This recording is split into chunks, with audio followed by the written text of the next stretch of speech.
ಬಸವಣ್ಣವ್ರು ಅಷ್ಟೇ. ಸುರೇಶ್ ಬಾಬುನು ಬಹಳ ಸರಳ. ಬೀಳ್ತದೆ ಅಂತ ಬಂದ್ರೆ ಯಾರಾದ್ರೂ ಏನೋ ನಮ್ಮನ ಮೇಲೆ ಬೀಳ್ತೈತ, ಎಲ್ಲರ ಮೇಲೆ ಬೀಳ್ತಿದ್ದ, ಬೀಳ್ಲಿ ಬಿಡಪ್ಪ ನೋಡೋಣ ಅನ್ಬೇಕು. ಈ ಒಂದು ಏನು ದಾರ್ಶನಿಕರ ಜಯಂತಿಯನ್ನ ಆಚರಣೆ ಇಡೀ ರಾಜ್ಯಕ್ಕೆ ಮಾದರಿ ಆಗುತ್ತೆ. 25 ವರ್ಷ ಚುನಾವಣೆಗಳು ಇಲ್ಲ ಅಂದ್ರೆ ಜಾತಿನ ಮರ್ತೋಗ್ಬಿಡ್ತಿತ್ತು. ವರ್ಷವೂ ಕೂಡ ಇಂತಹ ಒಂದು ಉತ್ತಮ ಸಂಪ್ರದಾಯವನ್ನ ನೀವು ಮುಂದುವರಿಸಿಕೊಂಡು ಹೋಗ್ಬೇಕು. ಆಶೀರ್ವಾದ ಇರುತ್ತೆ, ಗುರುವರಿಯರ ಮಾರ್ಗದರ್ಶನ ಆಶೀರ್ವಾದ ಇರುತ್ತೆ.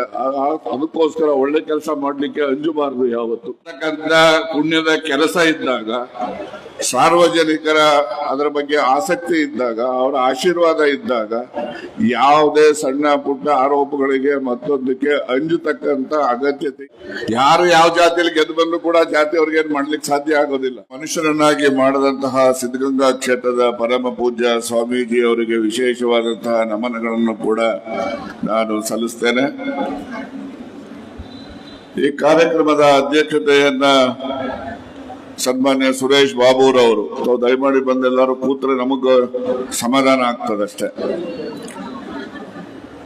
ಅವರು ಒಂದು ವಿಶೇಷವಾದ ಕಲ್ಪನೆಯೊಂದಿಗೆ ಈ ಕಾರ್ಯಕ್ರಮವನ್ನು ಆಯೋಜನೆ ಮಾಡಿದ್ದಾರೆ. ಈ ಒಂದು ಕಲ್ಪನೆ ಎಲ್ಲ ದಾರ್ಶನಿಕರ ಜಯಂತಿಯನ್ನ ಎಲ್ಲರೂ ಒಟ್ಟಿಗೆ ಸೇರಿ ಆಚರಣೆ ಮಾಡ್ತಕ್ಕಂಥದ್ದು. ಇಂತಹ ಒಂದು ಸಮಾರಂಭದಲ್ಲಿ ಹಂಪ ನಾಗರಾಜಯ್ಯನವರು ಅವರ ಈ ಒಂದು ವಯಸ್ಸಿನ ಆಧಾರದ ಮೇಲೆ ಅವರು ಯುವಕರಾಗಿ ಬಂದು ಈ ದಿವಸ ಈ ಸಭೆಯಲ್ಲಿ ಆಸೀನರಾಗಿದ್ದಾರೆ. ಅವರಿಗೂ ಕೂಡ ವಿಶೇಷವಾದಂತಹ ಗೌರವವನ್ನು ಅರ್ಪಿಸಲಿಕ್ಕೆ ಬಯಸ್ತೇನೆ. ಹಾಗೆ ವಿವಿಧ ಧರ್ಮಗಳ ಗುರುಗಳು ಕೂಡ ಆಗಮಿಸಿ ಭಾಗವಹಿಸಿರ್ತಕ್ಕಂಥದ್ದು. ವೇದಿಕೆಯ ಹಿಂಭಾಗ ಎಲ್ಲ ಮುಖಂಡಗಳು ಕೂಡ ಭಾಗವಹಿಸಿದ್ದೀವಿ. ವಿವಿಧ ಧರ್ಮಗಳ ನಮ್ಮ ಪಾದ್ರಿಗಳು ಬಂದಿದ್ದಾರೆ, ಮತ್ತೆ ನಮ್ಮ ಮುತ್ತೋಲಿ ಸಾಹೇಬರು ಕೂಡ ಬಂದಿದ್ದಾರೆ. ಎಲ್ಲರೂ ಕೂಡ ಭಾಗವಹಿಸಿರ್ತಕ್ಕಂಥ ಸಮಾರಂಭ. ಇದು ಒಂದು ಅಪರೂಪದ ಸಮಾರಂಭ ಅಂತೇಳಿ ನಾನು ಹೇಳಲಿಕ್ಕೆ ಬಯಸ್ತೇನೆ. ನಾನು ಎಲ್ಲ ಗುರುಗಳ ಹೆಸರುಗಳನ್ನ ನಾನು ತೆಗೆದುಕೊಳ್ಳಿಕ್ಕೆ ಹೋಗೋದಿಲ್ಲ ಅಂತೇಳಿ ಎಲ್ಲರ ಕ್ಷಮೆನೂ ಕೂಡ ಈ ಸಂದರ್ಭದಲ್ಲಿ ನಾನು ಕೇಳ್ಕೊಳ್ತೇನೆ. ಮುಂಭಾಗದಲ್ಲೂ ಕೂಡ ಬಹಳ ಹೆಚ್ಚಿನ ಏನು ಈ ಒಂದು ದಾರ್ಶನಿಕರ ಜಯಂತಿಯ ಆಚರಣೆಯಲ್ಲಿ ಭಾಗವಹಿಸಿರ್ತಕ್ಕಂಥ ನನ್ನೆಲ್ಲ ಆತ್ಮೀಯ ಬಂಧುಗಳ, ಸುದ್ದಿ ಮಾಧ್ಯಮದ ಸ್ನೇಹಿತರೆ, ಒಂದು ವಿಶೇಷವಾದಂತಹ ಒಂದು ಕಲ್ಪನೆಯ ಸಮಾರಂಭ ಅಂತೇಳಿ ನಾನು ಹೇಳಲಿಕ್ಕೆ ಬಯಸ್ತೇನೆ. ಪ್ರತಿ ವರ್ಷವೂ ಕೂಡ ನಾವು ಎಲ್ಲ ದಾರ್ಶನಿಕರ ಜಯಂತಿಯನ್ನ ಆಚರಣೆ ಮಾಡ್ತೇವೆ. ನಾವು ಆ ದಾರ್ಶನಿಕರ ಜಯಂತಿಯಲ್ಲಿ ಭಾಗವಹಿಸೋರು ಯಾರಪ್ಪ ಅಂದ್ರೆ ಆ ಸಮಾಜದವರು. ಈ ರೀತಿಯ ಒಂದು ಆಚರಣೆ ನಾವು ಆ ದಾರ್ಶನಿಕರಿಗೆ ಅಗೌರವವನ್ನ ತೋರುವ ಒಂದು ಪರಿಪಾಠ ಅಂತೇಳಿ ನಾನು ಭಾವಿಸ್ತೇನೆ. ವಾಲ್ಮೀಕಿ ಜಯಂತಿ ಅಂದ್ರೆ ಬರೀ ವಾಲ್ಮೀಕಿಗಳೇ ಸೇರ್ಬಿಡ್ತಾರೆ. ಕನಕ ಜಯಂತಿ ಅಂದ್ರೆ ಬರೀ ಒಂದೇ ಸಮುದಾಯದವರು ಸೇರ್ಬಿಡ್ತಾರೆ. ಮತ್ತೆ ಇನ್ನೊಂದು ಯಾವುದೇ ಒಂದು ಬಸವಣ್ಣವ್ರ ಜಯಂತಿ ಅಂದ್ರೆ ಬರೀ ಒಂದೇ ಸಮುದಾಯ. ಹೀಗೆ ನಾವು ಅವರಿಗೆ ಮಾಡ್ತಕ್ಕಂಥ ಅಗೌರವ ಅಂತೇಳಿ ನಾನಾದ್ರೂ ಕೂಡ ಭಾವಿಸಿ ಅವರೆಲ್ಲ ಒಂದೇ ಜಾತಿಗೆ ಸೀಮಿತ ಮಾಡ್ತಕ್ಕಂಥ ಸಂಕುಚಿತ ಮನೋಭಾವ ಮತ್ತೆ ಸಂಕುಚಿತ ಕೃತಿ ನಾವು ಮಾಡ್ತಕ್ಕಂಥದ್ದನ್ನು ಇತ್ತೀಚೆಗೆ ಹೆಚ್ಚಾಗಿದೆ. ಅದನ್ನ ತಪ್ಪಿಸ್ಲಿಕ್ಕೆ ದಾರ್ಶನಿಕರ ಜಯಂತಿಯನ್ನ ಒಮ್ಮೆಲೆ ಎಲ್ಲರೂ ಕೂಡ ಸೇರಿ ಆಚರಣೆ ಮಾಡ್ತಕ್ಕಂಥದ್ದು ಒಂದು ಒಳ್ಳೆಯ ಸಂಪ್ರದಾಯವನ್ನ ಅವರು ಪ್ರಾರಂಭ ಮಾಡಿದ್ದಾರೆ ಚಿಕ್ಕನಾಯಕನಹಳ್ಳಿನಲ್ಲಿ. ಈ ಒಂದು ಸಂಪ್ರದಾಯವನ್ನ ಇಡೀ ರಾಜ್ಯದಲ್ಲಿ ಎಲ್ಲರೂ ಕೂಡ ಆಚರಣೆಯನ್ನ ಮಾಡ್ತಕ್ಕಂಥ ದಿವಸಗಳು ಮುಂದಿನ ದಿನಮಾನಗಳಲ್ಲಿ ಬರಬೇಕು ಅಂತಕ್ಕಂಥ ಆಶಯವನ್ನ ನಾನು ವ್ಯಕ್ತಪಡಿಸಲಿಕ್ಕೆ ಬಯಸ್ತೇನೆ. ಈ ಸಮಾರಂಭಕ್ಕೆ ರಾಜಕೀಯವನ್ನ ಬೆರೆಸ್ತಕ್ಕಂಥದ್ದು ಸರಿಯಾದಂತದ್ದಲ್ಲ. ಯಾವಾಗ್ಲೂ ಕೂಡ ದಾರ್ಶನಿಕರು ಅವ್ರೇನು ಈ ಒಂದು ಸಮಾಜಕ್ಕೆ ಕೊಟ್ಟಿರ್ತಕ್ಕಂಥ ಸಂದೇಶ ಇದೆ, ಆ ಸಂದೇಶ ಸಮಾಜದ ಎಲ್ಲ ಜನಾಂಗಗಳಿಗೂ ಕೂಡ ಒಳಿತಿಗಾಗಿ ಕೊಟ್ಟಿರ್ತಕ್ಕಂಥ ಸಂದೇಶಗಳು. ಯಾವುದೋ ಒಂದು ಸೀಮಿತ ಸಮಾಜಕ್ಕೆ ಅಭಿವೃದ್ಧಿಗೆ ಕೊಡ್ತಕ್ಕಂಥ ಸಂದೇಶ ಅಲ್ಲ. ಆದ್ದರಿಂದ ನಾವು ಎಲ್ಲರೂ ಕೂಡ ಮನುಷ್ಯರಾಗಿ ಬಾಳ್ತಕ್ಕಂಥ ಕುವೆಂಪುರವರೇ ತಿಳಿಸಿದ ಹಾಗೆ ಮಾನವ ಅಂತಕ್ಕಂಥ ಅದು ಜನ್ಮ ತಾಳುವಾಗ ಮಗು ಅದು ವಿಶ್ವ ಮಾನವ. ಅವನು ಬೆಳೀತಾ ಬೆಳೀತಾ ಅಲ್ಪ ಮಾನವ ಆಗ್ತಾನೆ ಅಂತಕ್ಕಂಥದ್ದನ್ನ ಏನು ಕುವೆಂಪುರವರು ಈ ಒಂದು ಜಗತ್ತಿಗೆ ಸಾರಿರ್ತಕ್ಕಂಥದ್ದು. ಹಾಗೇನೆ ಸರ್ವ ಜನಾಂಗಗಳ ಶಾಂತಿಯ ತೋಟ ಅಂತಕ್ಕಂಥದ್ದು, ಸರ್ವ ಜನಾಂಗಗಳ ಶಾಂತಿಯ ತೋಟ ಆಗಬೇಕು ಅಂತಕ್ಕಂಥದ್ದು ನಮ್ಮೆಲ್ಲರ ಪೂರ್ವಜರ ಆಶಯ ಕೂಡ. ಆ ಒಂದು ಆಶಯವನ್ನ ನಾವು ಒತ್ತು ಸಮಾಜದ ಒಗ್ಗೂಡುವಿಕೆಗೆ ಶ್ರಮ ವಹಿಸ್ತಕ್ಕಂತ ಕೆಲಸವನ್ನ ಸನ್ಮಾನ್ಯ ಸುರೇಶ್ ಬಾಬುರವರು ಚಿಕ್ಕನಾಯಕನಹಳ್ಳಿಯಿಂದ ಪ್ರಾರಂಭ ಮಾಡಿದ್ದಾರೆ ಅಂತ ಹೇಳಿ ನಾನು ಅವರಿಗೆ ನಿಮ್ಮೆಲ್ಲರ ಪರವಾಗಿ ವಿಶೇಷವಾದಂತಹ ಅಭಿನಂದನೆಗಳನ್ನ ಸಲ್ಲಿಸ್ತೇನೆ. ಅದರ ಜೊತೆನಲ್ಲಿ ಎಲ್ಲ ಸಮುದಾಯಗಳ ಗುರುಗಳನ್ನು ಕೂಡ ಈ ಒಂದು ಸಭೆಗೆ ಆಹ್ವಾನಿಸಿ ಅವರೆಲ್ಲರ ಉಪಸ್ಥಿತಿನಲ್ಲಿ ಸನ್ಮಾನ್ಯ ಅಂಬ ನಾಗರಾಜಯ್ಯನವರ ಅಮೃತ ಹಸ್ತದಿಂದ ಸಾಧಕರು ಮತ್ತು ದಾರ್ಶನಿಕರ ಮಾಹಿತಿಯನ್ನ ಒಳಗೊಂಡಂತಹ ಒಂದು ಗ್ರಂಥವನ್ನ ಇವತ್ತು ಸಮಾಜಕ್ಕೆ ಅರ್ಪಣೆ ಮಾಡಿರ್ತಕ್ಕಂಥದ್ದು.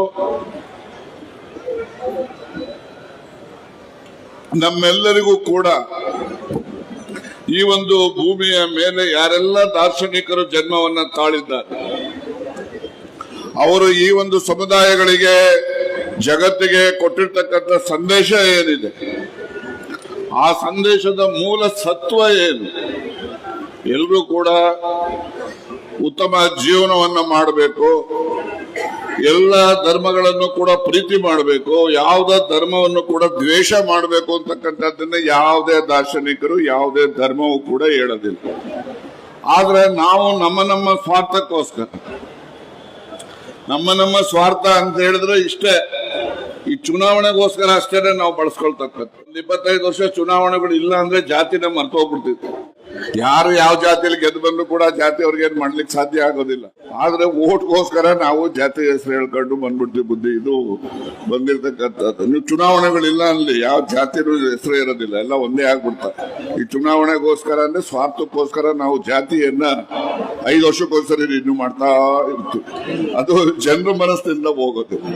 ಇದು ಒಂದು ಕೆಟ್ಟ ಸಂಪ್ರದಾಯವನ್ನ ರಾಜಕೀಯ ವ್ಯವಸ್ಥೆಯಲ್ಲಿ ಏನಿದೆ ಅದು ದೂರ ಮಾಡ್ತಕ್ಕಂಥದ್ದು ಆಗಬೇಕು. ಅದಾಗಬೇಕು ಅಂದ್ರೆ ಈ ರೀತಿಯ ಗುರುಗಳು ಒಟ್ಟಿಗೆ ಸೇರಿ ಸಮಾಜಕ್ಕೆ ಉತ್ತಮ ಸಂದೇಶವನ್ನ ಕೊಡೋದ್ರ ಮೂಲಕ, ಹಾಗೇನೆ ಸಮಾಜದಲ್ಲಿರ್ತಕ್ಕಂಥ ಏನೆಲ್ಲ ಪಿಡುಗಿದೆ, ಯಾವುದು ನಿಮ್ಮ ಬೇರೆ ಬೇರೆ ಕೆಟ್ಟ ಪಿಡುಗುಗಳು ಕೆಟ್ಟ ಚಟಗಳು ಏನಿರ್ತವೆ ಅವೆಲ್ಲವನ್ನು ಕೂಡ ದೂರ ಮಾಡ್ತಕ್ಕಂಥದ್ದು. ಹಾಗೆ ನಮ್ಮ ಮಕ್ಕಳನ್ನು ಕೂಡ ದೊಡ್ಡ ವಿದ್ಯಾವಂತರನ್ನಾಗಿ ಮಾಡ್ತಕ್ಕಂಥದ್ದು ಆದಾಗ ಮಾತ್ರ ನಮ್ಮ ಸಮಾಜ ಉತ್ತಮತೆ ಕಡೆ ನಾವು ಸಾಗ್ಲಿಕ್ಕೆ ಸಾಧ್ಯ ಆಗ್ತದೆ. ವಿದ್ಯೆ ಒಂದೇ ಆ ಮನೆತನಕ್ಕಿರ್ಬೋದು, ಆ ಊರಿಗಿರ್ಬೋದು, ಆ ಸಮಾಜಕ್ಕಿರ್ಬೋದು ಗೌರವವನ್ನ ತಂದುಕೊಡ್ತಕ್ಕಂಥ ಶಕ್ತಿ ಇರ್ತಕ್ಕಂಥದ್ದು. ಆದ್ರೆ ಸಮಾಜದ ಅಭಿವೃದ್ಧಿಗೆ ರಾಜಕೀಯ ಅಧಿಕಾರನೂ ಕೂಡ ಬಹಳ ಮುಖ್ಯ. ರಾಜಕೀಯ ಅಧಿಕಾರ ಇಲ್ಲದೆ ಇದ್ರೆ ಯಾರಿಗೇನು ಸಹಾಯ ಮಾಡ್ಲಿಕ್ಕೆ ಆಗೋದಿಲ್ಲ, ಉತ್ತಮ ತೀರ್ಮಾನಗಳನ್ನೇ ಮಾಡ್ಲಿಕ್ಕೆ ಆಗೋದಿಲ್ಲ. ಯಾರೋ ಅಸಹಾಯಕ ಸಮುದಾಯ ಇದೆ, ಧ್ವನಿ ಇಲ್ಲದ ಸಮುದಾಯ ಇದೆ, ಅವ್ರಗಳ ಕೈಗೆ ರಾಜಕೀಯ ಅಧಿಕಾರ ದೊರಕಬೇಕು. ಆಗ ಮಾತ್ರ ಸಮಾಜದ ಹೆಚ್ಚು ಸುಧಾರಣೆಯನ್ನ ನಾವು ನಿರೀಕ್ಷೆ ಮಾಡಲಿಕ್ಕೆ ಸಾಧ್ಯ ಆಗ್ತದೆ ಅಂತಕ್ಕಂಥದ್ದನ್ನ ಈ ಸಂದರ್ಭದಲ್ಲಿ, ಈ ಮಾತುಗಳು ಅಪ್ರಸ್ತುತ ಆದ್ರೂ ಕೂಡ ಸಂದರ್ಭಕ್ಕೆ ನಾನು ನನ್ನ ಮನಸ್ಸಿನಲ್ಲಿ ಇರ್ತಕ್ಕಂಥ ಭಾವನೆಗಳನ್ನ ಇಂತಹ ಎಲ್ಲ ಗುರುಗಳ ಮುಂದೆ ನಾನು ಹೇಳ್ತಕ್ಕಂಥದ್ದು ನನ್ನ ಒಂದು ಸೌಭಾಗ್ಯ ಅಂತ ಹೇಳಿ ನಾನು ಅದನ್ನ ಪ್ರಸ್ತಾಪ ಮಾಡಿದ್ದೇನೆ. ಅದು ಯಾರು ಅನ್ಯತಾ ಭಾವಿಸಬಾರದು ಅಂತಕ್ಕಂಥದ್ದು. ಮತ್ತೆ ದಾರ್ಶನಿಕರ ಜಯಂತಿ ನಾನು ಸುಮಾರು 8 ವರ್ಷಗಳ ಹಿಂದೆ ಒಂದು ಹಳ್ಳಿನಲ್ಲಿ ಪ್ರಾರಂಭ ಮಾಡಿದ್ದೆ. ನಾನು ಕೂಡ ಬಹಳ ಸಣ್ಣ ಹಳ್ಳಿ.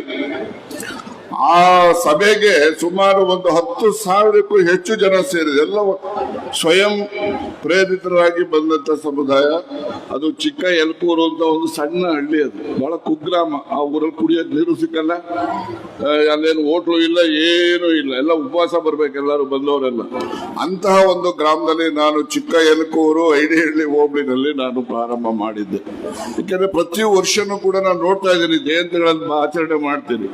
ಆ ದಾರ್ಶನಿಕರ ಜಯಂತಿ ಅಂತ ಮಹಾನ್ ವ್ಯಕ್ತಿಗಳ ಜಯಂತಿಯನ್ನ ಬರೀ ಆ ಸಮಾಜದ ಜನರು ಮಾತ್ರ ಅದು ಆಚರಣೆಯಲ್ಲಿ ಸೇರ್ತಕ್ಕಂಥದ್ದು ಅದು ಅವರಿಗೆ ಅಗೌರವ ತೋರ್ತಕ್ಕಂಥ ರೀತಿಯಲ್ಲಿ ಆಗ್ತಾ ಇತ್ತು. ಸಮುದಾಯದ ಎಲ್ಲ ಜನರು ಕೂಡ ಸೇರಿ ಆಚರಣೆ ಮಾಡಬೇಕು. ಅವರೆಲ್ಲರೂ ಕೂಡ ನಮ್ಮೆಲ್ಲರ ಒಳಿತಿಗಾಗಿ ಸಂದೇಶಗಳನ್ನ ಈ ಜಗತ್ತಿಗೆ ಸಾರಿ ಹೋಗಿರ್ತಕ್ಕಂಥವ್ರು.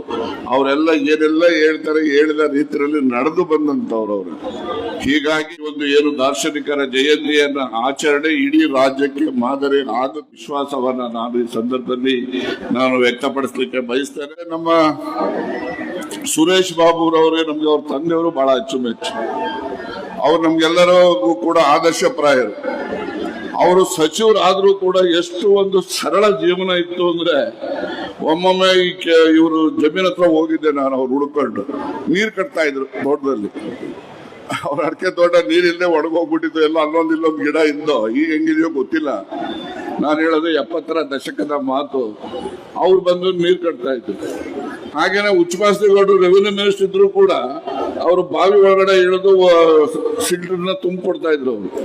ಈ ರೀತಿಯ ಸರಳ ಜೀವನ ಸನ್ಮಾನ್ಯ ಬಸವಯ್ಯನವರನ್ನ ನಾನು ನೋಡಿದ ಮೇಲೆ ನಾವೆಲ್ಲ ಮಂತ್ರಿಗಳು ಅಂತ ಹೇಳಿದ್ರೆ ಚಾಣಕ್ಯ ಕಾಲದಲ್ಲಿ ಇರ್ತಾ ಇರಲ್ಲ ಅಮಾತ್ಯರು, ಆ ರೀತಿ ಮಂತ್ರಿಗಳು ಅಂತ ನಮ್ ಕಲ್ಪನೆ. ಆದ್ರೆ ಈ ಮಂತ್ರಿಗಳು ನೋಡಿದ್ರೆ ಈ ರೀತಿ ಅಂತ ಹೇಳಿ ಅಂದ್ರೆ ಅವರ ಸರಳತೆಗೆ ನಾನು ಅಂದೇನೆ ಕೂಡ ನಾನು ಹೆಚ್ಚು ಅವರ ಬಗ್ಗೆ ಪ್ರೀತಿ ಗೌರವ ವಿಶ್ವಾಸವನ್ನ ನಾನು ಒಂದಕ್ಕೆ ಆ ಒಂದು ಸಂಗತಿ ನನಗೆ ಮಾರ್ಗದರ್ಶನ ಕಾರಣೀಭೂತ ಆಗಿದೆ ಅಂತಕ್ಕಂಥ ಮಾತನ್ನ ಈ ಸಂದರ್ಭದಲ್ಲಿ ಹೇಳಿ, ಅಷ್ಟೇ ಸುರೇಶ್ ಬಾಬುನು ಬಹಳ ಸರಳ. ಎಲ್ಲ ನಾಯಕರುಗಳು ಕೂಡ ಬರಬೇಕು ಅಂತಕ್ಕಂಥ ಒಂದು ಅಪೇಕ್ಷೆ ಇದ್ರೂ ಕೂಡ ಬೇರೆ ಬೇರೆ ಸಂಕುಚಿತ ಮನೋಭಾವ ಇರ್ತಕ್ಕಂಥ ವ್ಯಕ್ತಿಗಳ ಒಂದು ಅನಿಸಿಕೆಗಳ ಹಿನ್ನೆಲೆಯಲ್ಲಿ ಬೇರೆಯವರು ಬಂದಿಲ್ಲ ಅಂತೇಳಿ ನಾನಾದ್ರೂ ಕೂಡ ಅನ್ಕೊಳ್ತೇನೆ. ಅದಕ್ಕೆಲ್ಲ ನೀವು ಅಂಜಬೇಕಾಗಿಲ್ಲ. ಮಾಡ್ತಕ್ಕಂಥ ಪುಣ್ಯದ ಕೆಲಸ ಇದ್ದಾಗ ಸಾರ್ವಜನಿಕರ ಅದರ ಬಗ್ಗೆ ಆಸಕ್ತಿ ಇದ್ದಾಗ, ಅವರ ಆಶೀರ್ವಾದ ಇದ್ದಾಗ, ಯಾವುದೇ ಸಣ್ಣ ಪುಟ್ಟ ಆರೋಪಗಳಿಗೆ ಮತ್ತೊಂದಕ್ಕೆ ಅಂಜತಕ್ಕಂತ ಅಗತ್ಯತೆ ಅಂತ. ನನ್ನ ಬಗ್ಗೆನೂ ಬಹಳ ಕಾಂಟ್ರವರ್ಸಿ ಇದೆ. ನಾನು ಕೂಡ ಅಂಜಿರೋದಿಲ್ಲ. ಆಗದ ಆಗ್ತದೆ ಬೀಳ್ತದೆ ಅಂತ ಬಂದ್ರೆ ಯಾರಾದ್ರೂ ಏನೋ ನಮ್ಮನ ಮೇಲೆ ಬೀಳ್ತೈತ, ಎಲ್ಲರ ಮೇಲೆ ಬೀಳ್ತಿದ್ದ, ಬೀಳ್ಲಿ ಬಿಡಪ್ಪ ನೋಡೋಣ ಅನ್ಬೇಕು. ಆ ರೀತಿ ಇದ್ದಾಗ ಮಾತ್ರ ಸಮಾಜದಲ್ಲಿ ನಾವು ಕೂಡ ನಮ್ಮನ್ನ ನಾವು ಜನ ಗುರುತಿಸ್ಕೊಳ್ದ ರೀತಿನಲ್ಲಿ ನಡವಳಿಕೆ ಮಾಡ್ಲಿಕ್ಕೆ ಸಾಧ್ಯ. ಈ ರೀತಿಯ ಸಮಾಜಮುಖಿ ಕೆಲಸ ಕಾರ್ಯಗಳಿಗೆ ಸರ್ವರ ಬೆಂಬಲ ಇರುತ್ತೆ, ಆಶೀರ್ವಾದ ಇರುತ್ತೆ, ಗುರುವರಿಯರ ಮಾರ್ಗದರ್ಶನ ಆಶೀರ್ವಾದ ಇರುತ್ತೆ. ಅದಕ್ಕೋಸ್ಕರ ಒಳ್ಳೆ ಕೆಲಸ ಮಾಡ್ಲಿಕ್ಕೆ ಅಂಜಬಾರದು. ಯಾವತ್ತು ಒಳ್ಳೆ ಕೆಲಸ ಮಾಡೋರ್ಗೆನೆ ಹೆಚ್ಚು ಅಡೆತಡೆಗಳು ಬರ್ತಕ್ಕಂಥ. ಆದ್ರಿಂದ ಈ ರೀತಿಯ ಉತ್ತಮ ಒಂದು ಸಮಾಜಕ್ಕೆ ಸಂದೇಶವನ್ನ ಕೊಡ್ತಕ್ಕಂಥದ್ದು, ಎಲ್ಲ ಗುರುಗಳನ್ನ ಬರಮಾಡಿಕೊಂಡು ಅವರೆಲ್ಲ ಭಾಗವಹಿಸ್ತಕ್ಕಂಥದ್ದು ಅಂತ ಹೇಳಿದ್ರೆ ಚಿಕ್ಕನಾಯಕನಹಳ್ಳಿಯ ಊರು, ತಾಲೂಕು ಅವರೆಲ್ಲರ ಪಾದ ಸ್ಪರ್ಶದಿಂದ ಇನ್ನು ಪುಣ್ಯದ ಕ್ಷೇತ್ರ ಆಗಲಿ ಅಂತೇಳಿ ಆಶಿಸಿ ಮತ್ತೊಮ್ಮೆ ಸನ್ಮಾನ್ಯ ಸುರೇಶ್ ಬಾಬುರವರು ಈ ವರ್ಷಕ್ಕೆ ಮುಕ್ತಾಯರಾಗಬಾರ್ದು. ವರ್ಷವೂ ಕೂಡ ಇಂತಹ ಒಂದು ಉತ್ತಮ ಸಂಪ್ರದಾಯವನ್ನ ನೀವು ಮುಂದುವರಿಸಿಕೊಂಡು ಹೋಗಬೇಕು ಮನವಿಯನ್ನು ಕೂಡ ಈ ಸಂದರ್ಭದಲ್ಲಿ ಮಾಡಲಿಕ್ಕೆ ಬಯಸಿ ಮತ್ತೊಮ್ಮೆ ಆಗಮಿಸಿರ್ತಕ್ಕಂಥ ಎಲ್ಲ ಗುರುವರಿಯರಿಗೂ ಕೂಡ ನನ್ನ ವಿನಮ್ರ ನಮಸ್ಕಾರಗಳನ್ನು ಕೂಡ ತಿಳಿಸ್ತೇನೆ. ಈ ಒಂದು ಕಾರ್ಯಕ್ರಮದಲ್ಲಿ ಭಾಗವಹಿಸಿ ಏನು ಈ ಒಂದು ಗ್ರಂಥವನ್ನ ಸಾರ್ವ ದಾರ್ಶನಿಕರ ಸಾಧನೆಗಳ ಬಗ್ಗೆ ಇರ್ತಕ್ಕಂಥ ಉಲ್ಲೇಖಗಳನ್ನ ಇರ್ತಕ್ಕಂಥ ಒಂದು ಪುಸ್ತಕವನ್ನ ಬಿಡುಗಡೆ ಮಾಡಿದ್ದಾರೆ. ಅದರ ಒಂದು ಮೂಲಕ ಬಹಳಷ್ಟು ಜನ ಇಂದಿನ ಯುವಕರುಗಳು ಓದೋ ಅಭ್ಯಾಸನ ಬಿಟ್ಬಿಟ್ಟಿದ್ದಾರೆ ಅಂತ ಹೇಳಿದ್ರು ತಪ್ಪೇನಾಗೋದಿಲ್ಲ. ಯಾವಾಗ್ಲೂ ಮೊಬೈಲ್ ಹಿಡ್ಕೊಂಡು ಕೂತ್ಕೊತಾರೆ. ಮೊಬೈಲ್ ಅಲ್ಲಿ ಏನ್ ನೋಡ್ತಾರೋ ಎಂತದೇನೋ ಗೊತ್ತಾಗೋದೇ ಇಲ್ಲ. ಅದರಿಂದ ಓದ್ತಕ್ಕಂಥ ಹವ್ಯಾಸ ಇಟ್ಕೊಂಡು ನಮ್ಮ ಇತಿಹಾಸವನ್ನ, ನಮ್ಮ ದಾರ್ಶನಿಕರ ಇತಿಹಾಸವನ್ನ ನಾವು ತಿಳಿದಾಗ ಮಾತ್ರ ಮುಂದೆ ನಾವು ಇತಿಹಾಸವನ್ನ ಸೃಷ್ಟಿ ಮಾಡಲಿಕ್ಕೆ ಸಾಧ್ಯ. ನಾವು ನಮ್ಮ ಇಂದಿನ ಇತಿಹಾಸವನ್ನ ನಾವು ತಿಳಿದೇ ಇದ್ರೆ ನಾವು ಮುಂದೆ ಇತಿಹಾಸವನ್ನು ಕೂಡ ಸೃಷ್ಟಿ ಮಾಡಲಿಕ್ಕೆ ಸಾಧ್ಯ ಇಲ್ಲ. ಆದ್ರಿಂದ ನಮ್ಮ ಪೂರ್ವಜರ ಇತಿಹಾಸವನ್ನ, ನಮ್ಮೆಲ್ಲರ ಇತಿಹಾಸವನ್ನ ನಾವು ಹೆಚ್ಚು ಅಧ್ಯಯನವನ್ನ ಮಾಡುವುದರ ಮೂಲಕ ನಮ್ಮ ಜೀವನದ ಸಮಯದಲ್ಲೂ ಕೂಡ ಇತಿಹಾಸವನ್ನ ಸೃಷ್ಟಿ ಮಾಡತಕ್ಕಂಥ ಪ್ರಯತ್ನವನ್ನ ಇಂದಿನ ಯುವಕರು ಪ್ರಯತ್ನ ಮಾಡಬೇಕು. ಆ ದಿಸೆಯಲ್ಲಿ ಅವರಿಗೆ ಉತ್ತಮ ಭವಿಷ್ಯನೂ ಕೂಡ ಬರುತ್ತೆ ಅಂತಕ್ಕಂಥ ಮಾತನ್ನು ವ್ಯಕ್ತಪಡಿಸಿ, ಏನೆಲ್ಲ ಭಾಗವಹಿಸಿದರೆ ಮುಂಭಾಗದಲ್ಲಿ ಇರ್ತಕ್ಕಂಥ ವೇದಿಕೆ ಮೇಲೂ ಕೂಡ ಬಹಳಷ್ಟು ಜನ ಬಂದಿದ್ದಾರೆ ಕೂಡ ಒಟ್ಟಿಗೆ ನೋಡ್ತಕ್ಕಂಥದ್ದು, ಅವರ ಒಂದು ಮಾತುಗಳನ್ನ ಕೇಳ್ತಕ್ಕಂಥದ್ದು ನಿಜಕ್ಕೂ ಕೂಡ ಒಂದು ನಮ್ಮೆಲ್ಲರ ಸುದೈವ ಮತ್ತೆ ಒಂದು ವಿಶೇಷವಾದಂತಹ ಅವಕಾಶ ಅಂತೇಳಿ ಇಂತಹ ಸುದೈವದ ದಿವಸ ಇಂತಹ ಅವಕಾಶವನ್ನ ಕಲ್ಪಿಸಿದಂತ ಮತ್ತೊಮ್ಮೆ ಸನ್ಮಾನ್ಯ ಸುರೇಶ್ ಬಾಬು ಅವರಿಗೆ ಅವರೆಲ್ಲ ಸಂಘಟನೆಗೂ ಕೂಡ ನಾನು ನನ್ನ ಅಭಿನಂದನೆಗಳನ್ನ ಸಲ್ಲಿಸಿ ಇದನ್ನು ನಿರಂತರವಾಗಿ ಪ್ರತಿ ವರ್ಷವೂ ನಡಿಬೇಕು ಅಂತಕ್ಕಂಥ ಒಂದು ಮನವಿಯನ್ನು ಕೂಡ ಅವರಿಗೆ ಅರ್ಪಿಸಿ ನನ್ನ ಎರಡು ಮಾತುಗಳನ್ನು ಮುಗಿಸ್ತೇನೆ. ನಮಸ್ಕಾರ.